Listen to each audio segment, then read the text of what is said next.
Hello, my name is Joe Archer, and welcome to the Question Everything channel.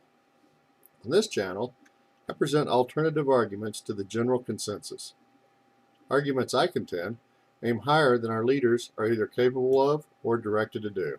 In this video, the topic I would ask you to question is how electricity is produced in the future. In that this issue of how society replaces fossil fuels is one of the most important decisions of the 21st century, I encourage anyone seriously interested in the issue to consider the arguments made in this video. It matters a great deal that we, the designers of the future, make the best decision possible. In this video, I will assert that future electricity can be produced 10 times cheaper, 10 times easier, and 10 times more quickly than wind and solar. Because the claim I will make in this video is almost absurd on its face, some viewers might be inclined to discount it out of hand and not view the rest of the video. However, it is because such a claim is almost too good to be true, I encourage anyone listening to hear me out. When it was claimed that nuclear energy would be too cheap to meter, it was only a slight exaggeration. Based on the simple physics described in this video, there's a strong case to be made that the people who run our society intentionally kneecapped nuclear energy, presumably to reap the financial windfall from the sale of fossil fuel resources. I made this video because I contend that our current consensus that wind, solar, and conventional nuclear is the path forward will result in at least 10 times higher electricity cost than is otherwise possible. It will also require thousands of times more labor than the alternative described in this video. And there is a strong case to be made that the steering of society towards a wind and solar future is a repeat performance, where nuclear is sidelined so that the wealthy class can pocket trillions, providing tens of times more expensive energy.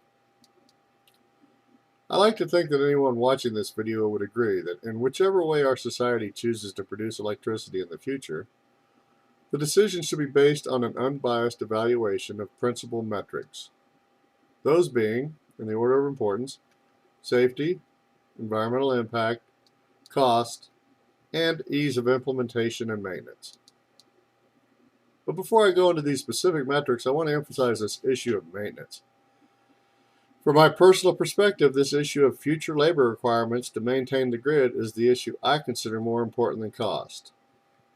In that future workers will have to maintain whatever infrastructure we put in place, the labor required to maintain it is a non-trivial consideration. We should at least consider this issue in any final decision. After all, it won't be the wealthy class that will have to maintain a future electricity grid. As a person of the working class, I really don't appreciate the installation of systems requiring excess and unnecessary toil. So allow me to present the case for 10 times cheaper and 10 times less labor-intensive green energy in the form of the perfect nuclear reactor. And I am not alluding to fusion energy. The perfect fission reactor is nearly as simple as the sun and is devoid of any non-trivial risk to either people or the environment. Aside from being able to produce electricity at least 10 times cheaper than any current method, it can be implemented far more quickly and would require far less investment of labor. Compared to any other form of electricity production ever proposed, it has no competitor. But before I begin, I direct your attention to a proposed lead-cooled reactor you can find on the web. From this proposal, you can verify that a lead-cooled reactor is a legitimate concept. So what is a perfect nuclear reactor? Why is it devoid of risk? Why can it produce electricity so cheaply? And why is it so cheap and easy to implement? A perfect nuclear reactor is little more than a special mixture, where nuclear fuel metal dust is mixed into a tank of molten coolant. The fuel is uranium and thorium, and the coolant is preferably bismuth, but lead is nearly as ideal. Although the fuel dust is only minimally soluble in the coolant, the original micron-sized dust particles quickly become nano-sized particles due to the fission process, which then become effectively dissolved in the coolant. This mixture is then circulated between a simple low-pressure tank and heat exchangers. When this mixture enters the reactor tank, concentration of mass minimizes the leakage of neutrons, and the fission chain reaction takes place. Once outside the tank, neutrons leak from the mixture, fission stops, and heat is removed from the liquidized fuel-coolant mixture. As was outlined earlier, there are three metrics of future electricity generation, beginning with the element of safety. What makes a perfect reactor perfect is the singular quality that under no circumstances does it pose a risk of a non-trivial release of radioactive material into the environment. Under any operational condition, and even if a perfect reactor were destroyed by natural or military causes, all of the hazardous material would remain contained in the bismuth, like sugar in tea. If bombed, the bismuth in a perfect reactor would be expelled a short distance from the reactor and congeal, all the while preventing the release of any hazardous material mixed in the bismuth. Compare this to the reactors our leaders allowed to be built, where something as trivial as human error or an earthquake results in the dispersal of huge quantities of radioactive material.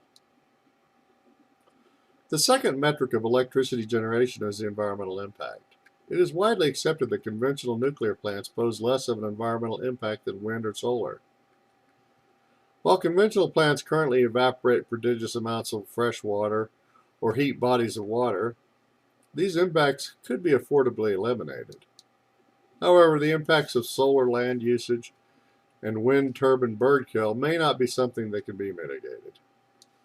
The third metric of electricity generation is cost. The cost to both build and operate a perfect reactor is almost a rounding error compared to any other form of electricity generation.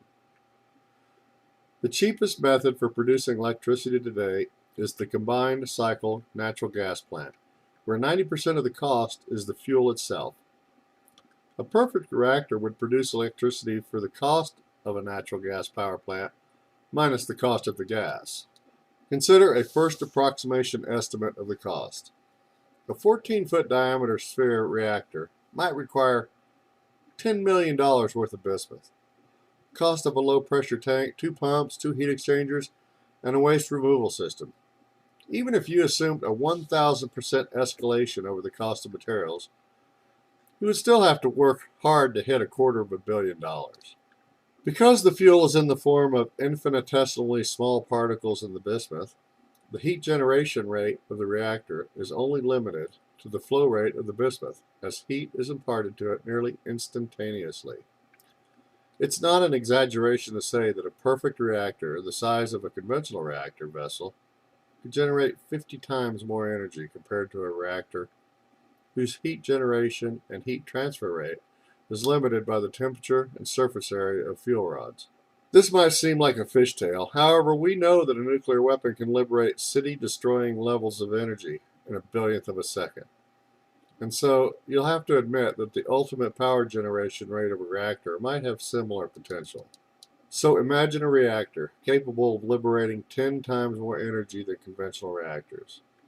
If this tank of bismuth is connected to $10 billion, 1 gigawatt steam plants, then its $250 million cost is shared between $10 billion in non-nuclear cost.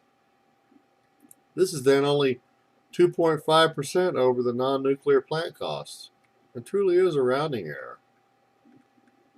Whereas the construction and operating costs of 10 1 gigawatt conventional nukes would approach $100 billion, a perfect reactor would be $10 billion, a true tenfold reduction of current costs. The last issue to address is the ease of implementation. Our nation, using solar alone, would require 3 billion solar panels in combination with batteries to power our current needs before any consideration for electric vehicles.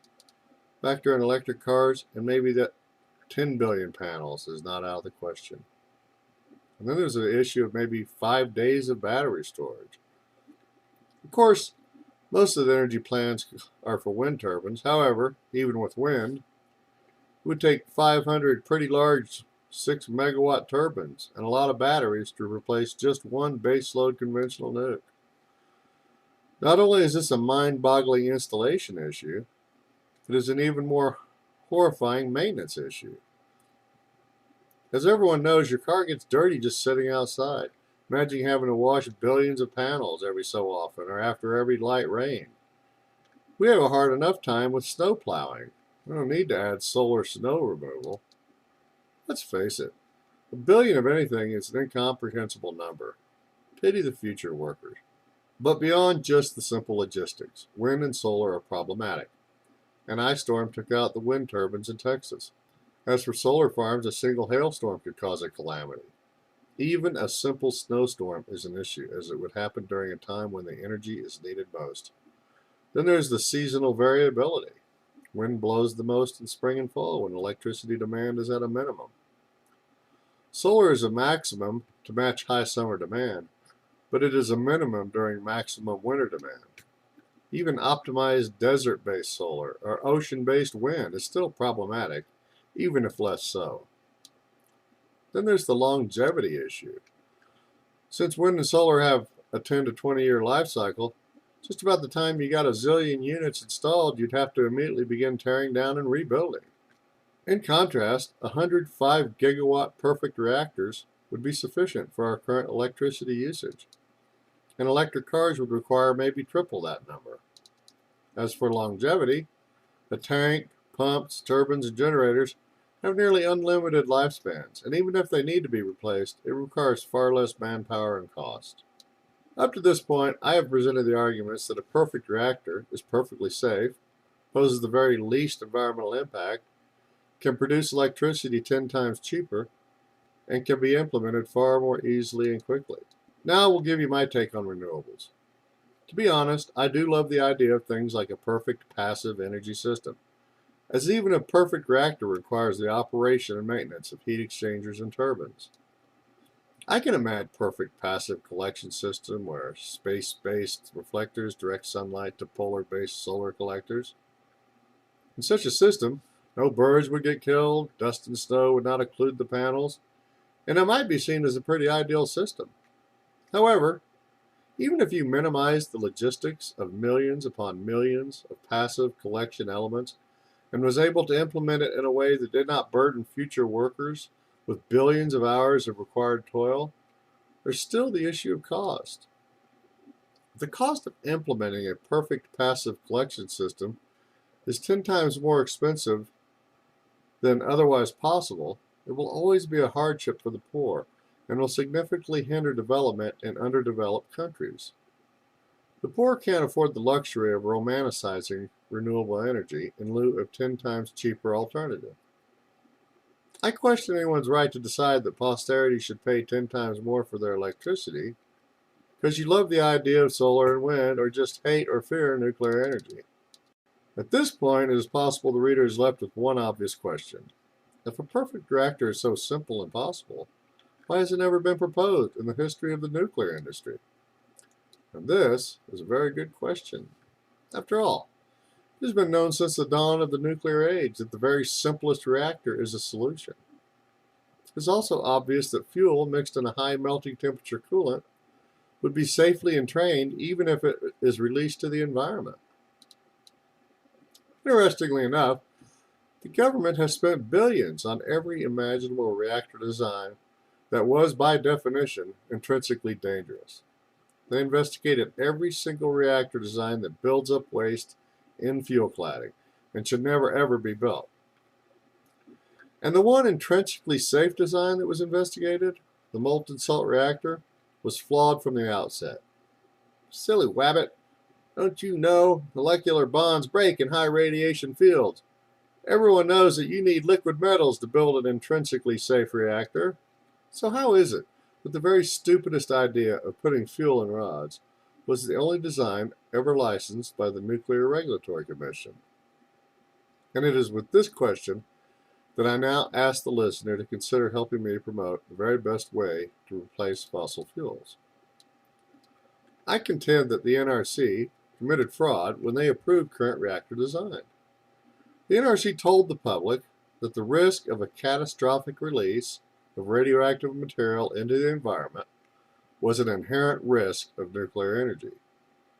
All the while, they knew that a perfect reactor was as simple as a tank of bismuth and completely devoid of any such risk. I suspect they made this claim to prevent nuclear energy from replacing fossil fuels prematurely. Their approval for constructing these reactors is like declaring that it's impossible to build a school out of fireproof materials, and then building them with diesel-soaked wood, all because you serve people who have investments in wood and diesel. I submit that the only way the public will ever reap the true promise of nuclear energy and avoid the wind and solar work apocalypse is to sue the NRC. Although suing the government is almost impossible, fraud and the deliberate endangerment of millions of people makes for a pretty strong case.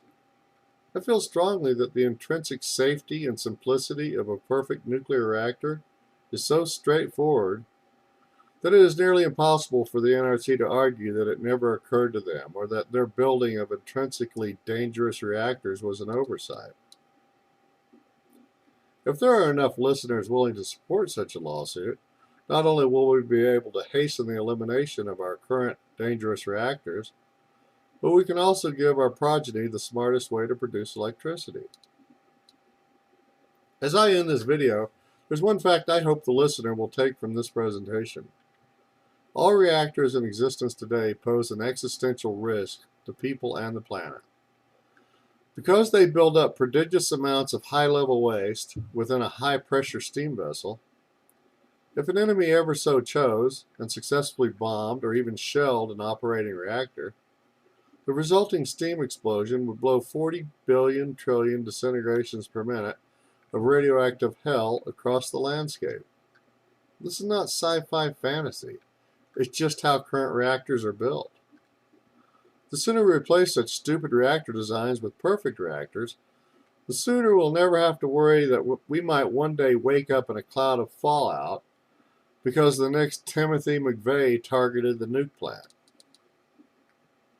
So if you can see the legitimacy of my concern, please consider using Patreon to donate a small amount needed to call the NRC out on the carpet. I will dedicate every penny donated towards the goal of exposing the insanity of current reactors and promoting 10 times cheaper and 10 times less labor-intensive green energy.